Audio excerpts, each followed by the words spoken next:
என்னதுமா? காலிஃபிளவர் பக்கோடா. கொஞ்சம் எடுத்துக்கிறேமா. இன்னும் கொஞ்சம் எடுத்துக்கிறேமா. உரிக்கிறது பூரா இப்ப எடுத்துட்டா அப்புறம் சோத்துக்கு என்னத்துல வச்சு திம்பா? அப்புறம் சோத்துக்கு போது காய் பத்தல என்ன அம்மா நீ எல்லாம் அப்படின்னு என் மாமியார் முன்னாடியே நீ அசிங்கப்படுத்துவ. ஏண்டா பிஞ்சு போவோம். நானே நல்லா என்னைக்கு ஒரு நாள் தான் சமைக்கிறேன். அது எனக்கு கூட வைக்காம தின்னு போடுறாங்க இந்த வீட்டுல. காலிஃபிளவரா? எனக்கு 2 பீஸ் கொடுங்க.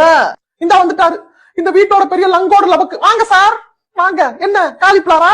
இந்தாங்க 4 கிலோ வாங்கி கொடுத்துருக்கீங்களா உங்க சம்பள காசுல? 2 கிலோ உங்களுக்கு, 2 கிலோ உங்க தங்க வாங்குறது. அவனாவது பெத்த பிள்ளையான்னு வெறுஞ்சோறாவது போடுவேன். நீங்க என் மாமியாரோட பிள்ளை. காலிஃபிளவர்ல கைய வச்சீங்க சோறு கூட போடாம உட்கார வச்சிருக்கேன். மாமியார் இருக்காங்களே இப்ப கக்காம இருக்கேன் எல்லாத்தையும் கக்கி போடுவேன்.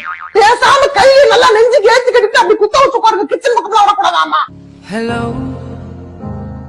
உழைக்கிற மனுஷன் ஒருத்தனுக்கு இந்த வீட்டுல மரியாதை இருக்கா? ஆமா இவர் தான் உழைக்கிறாரு. நாங்கெல்லாம் இப்படி கால் மேல கால் போட்டுக்கிட்டு நல்ல ஜாலியா